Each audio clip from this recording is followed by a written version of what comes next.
ఈ రోజు ప్రభుత్వం ఎక్కడే నిర్లక్ష్యం వహించలేదు. అన్ని రకాలుగా ఫిర్యాదులు చేయడం, అధికారికంగా లేఖలు చేయడం, కలవడము, పోవడము, రావడము, క్షుణ్ణంగా బాధ్యతాయుతంగా మేము ముందుకు తీసుకెళ్తున్నాము. అయ్యా, ఈ పాపానికి పునాదేసింది మీ మామగారు. ఆ రోజు నువ్వు మంత్రి, నువ్వే ఆ సమావేశంలో ఉన్నావు. అయితే గీతే ఎవరినైనా శిక్షించాలంటే చంద్రశేఖరరావు గారిని, హరీష్ రావు గారిని శిక్షించాలి. గోదావరి బేసిన్ లో తెలంగాణ ప్రాజెక్టులకు అన్యాయం జరిగి తెలంగాణ ప్రాజెక్టులకు ఒకవేళ తీరని ద్రోహం జరిగితే ఉరిదీయాల్సింది చంద్రశేఖరరావును, హరీష్ రావునే. సర్వ పాపాలు చేసింది మీరు, పాపాల భైరవులు మీరు, తెలంగాణకు అన్యాయం చేసింది మీరు.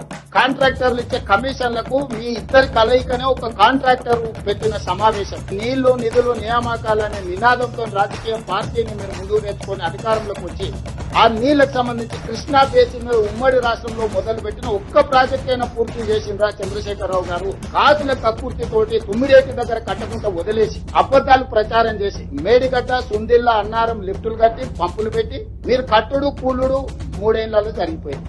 1,00,000 కోట్లు ఆవిరైపోయింది. మా తెలంగాణ ప్రయోజనాలకు భంగం కలుగుతుంది. కేంద్ర ప్రభుత్వం, ఆంధ్రప్రదేశ్ ప్రభుత్వం తెలంగాణ ప్రజల ప్రయోజనాలను ఫనంగా పెట్టి గోదావరి జలాలను రాయలసీమ పెన్నా బేసిన్ కి తరలిస్తున్నారు.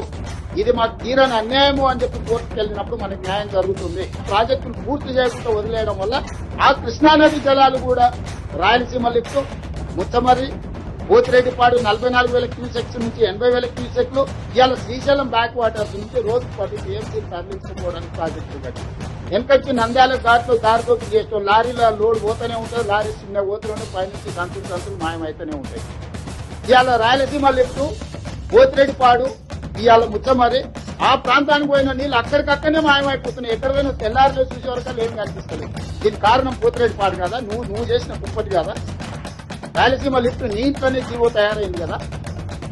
ముచ్చమర్రి చంద్రబాబు నాయుడు కడుతుంటే మూసుకొని కూర్చున్నది నువ్వే కదా. ఈ 10 ఏళ్లలోనే కదా ఈ దుర్మార్గం జరిగింది. ఇలా ప్రాజెక్టులు పూర్తి చేయడానికి ఖర్చు పెడదామంటే నిధులు లేవు, నీళ్లు ఆగుతలేవు, అవి కిందిపోతూనే ఉన్నాయి. ఇంకో కింద నీళ్లు ఉన్నాయి కదా, నేను ఎక్కకపోతాను ఆయన తయారైంది. సరిగ్గా చూడు, రేపు పొద్దుగాల చంద్రబాబు నాయుడు గారు ఈ మీటింగ్ మినిట్స్ తీసుకొస్తాడు. వీళ్ళు కాదు, చంద్రశేఖరరావు గారు చెప్తారు 3,000 టీఎంసీలు సముద్రంలో పోతున్నాయి, తెలంగాణ వాళ్ళకి ఏ నష్టం ఉన్నాయి, సముద్రంలో కొన్ని తీసుకొని బాగుపడతాను, మీకేం కష్టం వచ్చింది, మా చంద్రశేఖరరావు మంత్రుడే కానీ రేవంత్ రెడ్డి ఎందుకు చెప్తున్నాడని ఆయన తయారవుతాడు.